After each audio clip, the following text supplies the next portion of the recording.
اعوذ باللہ من الشیطان الرجیم نحمد و نصلی علی رسول الکریم بسم اللہ الرحمن الرحیم۔ محترم ساتھیوں، میں کبھی کبھی ایک لطیفہ یاد کرتا ہوں جو میرے بچپن کے ایک واقعے سے جڑا ہوا ہے کہ کسی ہوٹل میں کوئی صاحب گئے، وہاں کھانا کھا رہے تھے۔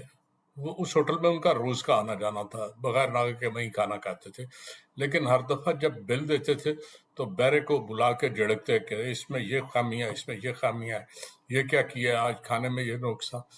بیرے بیچارے عادی تھے ان کی جھڑکیں سننے کے، تو مائنڈ نہیں کرتے تھے، اچھا اچھا کرتے تھے، وہ بل دیتے اور بڑی رونت سے باہر نکل جاتے کہ بہت بڑا گاہک شاید چلا گیا۔ ایک دن اسی طرح روٹین میں انہوں نے کھانا کھایا، کھانا کھانے کے بعد بل دینے کے بل میں نقص نکالے، بیرے کو جھڑکا، اس کے بعد جیب پہ ہاتھ ڈالا تو دیکھا پرس نہیں تھا۔ بڑے پریشان ہوئے، بیرے کو بلایا، بھائی تمہیں پتہ ہے، مسکرا کے کہنے لگے، تمہیں پتہ ہے کہ میں روز آپ کا گاہک ہوں، پرماننٹ یہیں سے کھانا کھاتا ہوں۔ اس نے کہا جی میں روز دیکھتا ہوں، مجھے پتہ ہے بڑی اچھی طرح، بڑا پیار محبت ہے آپس میں۔ اس نے کہا ہاں، میں آپ کی جو باتیں سنتا ہوں ان میں پیار تو بہت اچھا لگتا ہے جی، مجھے پتہ ہے۔ کہنے لگے آج ایک غلطی ہو گئی۔ اس نے کہا کیا؟ اس نے کہا جی وہ میں پرس گھر بھول آیا ہوں تو اس وقت پیسے دے نہیں سکتا، کیا کیا جائے؟ اس نے کہا کوئی بات نہیں، بھول آیا تو پھر کیا ہوا، کئی بھول آتے ہیں، ہماری تو روز کی روٹین ہے، تو پھر بھائی میں جا سکتا ہوں؟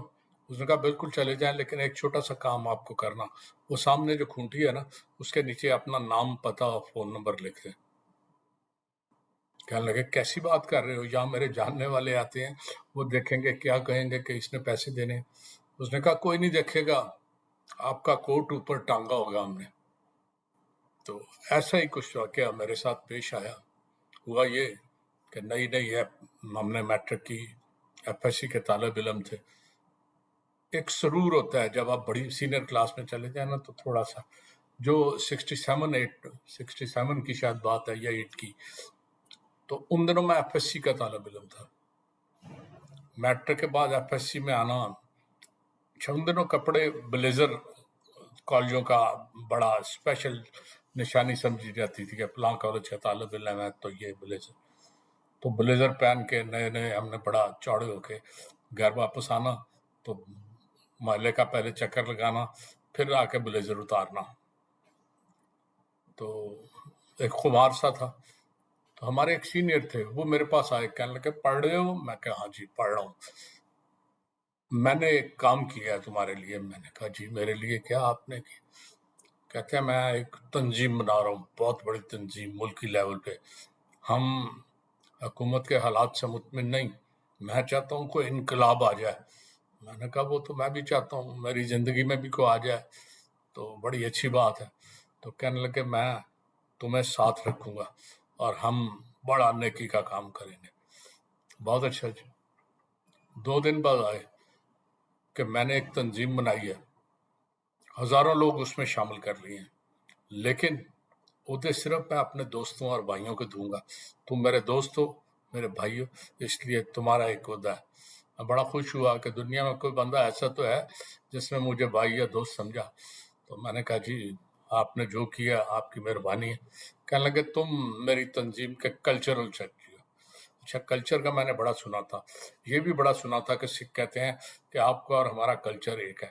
اب میں کبھی سکھوں کو سوچتا، کبھی اپنا سوچتا، لیکن وہ عقل اور شعور کی منزل پہ ابھی میں نہیں تھا جب کلچر کا ڈفرینس مجھے میٹرک کے بعد ابھی جو ذہنی حالت ہوتی ہے اس میں میں اپنا اور کسی سکھ کا کمپیریزن کرتا رہا۔ اس کے علاوہ مجھے نہیں سمجھ آئی کہ کلچر تو مجھے پتہ ہے لیکن یہ کلچر کا سیکٹری کیا ہوگا۔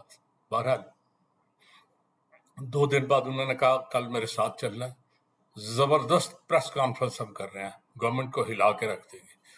میں نے کہا بڑی اچھی ہے۔ اچھا جس زور سے انہوں نے کہا لگتا تھا کہ گورنمنٹ نہیں کوئی چارپائی یا کسی کی اٹھا کے ہلا دینی ہے اور چلے جانا، لیکن بہرحال عزم جوان ہونا چاہیے، میرا عزم جوان تھا۔ میں نے کہا جی ٹھیک ہے آپ کے ساتھ ہیں، جینا مرنا آپ، کل تیار رہنا، تیار پوری طرح سوٹ ووٹ پہن کے۔ میں نے کہا جی ہر چیز تیار ہے، فکر ہی نہ کریں، سوٹ بھی تیار ہے، میں بھی تیار ہوں۔ اگلے دن 3 بجے کے قریب وہ آئے، ساتھ ہی میں وہاں مزانگ اڈے کے قریب رہتا تھا، مزانگ میں قریب ہی ہم ایک ریسٹورنٹ چلے گئے ریگل چوک میں. ریسٹورنٹ کے اندر گئے، میز لگی ہوئی تھی آرڈر کے مطابق، میز پہ انہوں نے کچھ امینڈمنٹ کرائی، یہ رکھو وہ رکھو. پھر پریس کانفرنس، ایسے ہی بہت سے صحافی آئے. انہوں نے کہا جی بس ذرا کاغذ پکڑ کے دکھائیں، فوٹو اتار دیتے ہیں. وہ ہم کھڑے ہیں، وہ فوٹو ایک کاغذ پہ لکھ رہے ہیں، ہم بیٹھے ہیں سوری، اور وہ کاغذ پہ دیکھ رہے ہیں، وہ فوٹو کھینچ رہی ہیں، اور وہ جو ہم نے لکھا ہوا کاغذ تھا وہ انہیں پکڑاتے جا رہے ہیں کہ جی ہماری پریس کانفرنس. تھوڑی دیر میں بڑی رونق لگی، بڑے لوگ آئے چلے گئے، پریس کانفرنس اختتام کو پہنچ گئی. ہم بڑے خوش، اب جانا چاہتے تھے لیکن محمود بھائی وہ ہمارے دوست تھے، وہ پریشان، کبھی دائیں جائیں کبھی بائیں، کبھی ہوٹل والوں سے بات کریں کبھی واپس آئیں. پوچھا بھائی کیا ہو گیا، جانا نہیں؟ کہتے ہیں یار اصل میں صحافی اتنے زیادہ آ گئے ہیں کہ پیسوں کا پتہ ہی نہیں چلا. اچھا تو کچھ پیسے کم ہیں کسی کے پاس، ان دونوں 54 اس سے زیادہ روز کا خرچہ نہیں مل رہا تھا. میں نے جیب میں ہاتھ ڈالا، میں نے کہا 58 ہے میرے پاس.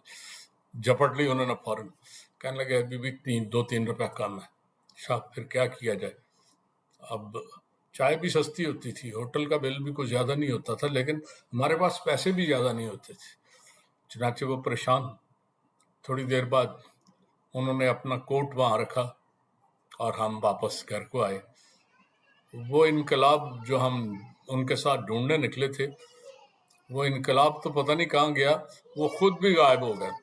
آج تک اس کے بعد مجھے نہیں ملے، اور میں یہی سوچتا ہوں کہ ہمارے سارے لیڈروں کا یہی حال ہے، کوئی مل جائے، کوئی داؤ ہل جائے تو ٹھیک ہے، ورنہ وہ ایک انقلاب کا نعرہ لگاتے ہیں اور پھر گھر چلے جاتے ہیں اور کبھی نظر نہیں آتے. اللہ حافظ.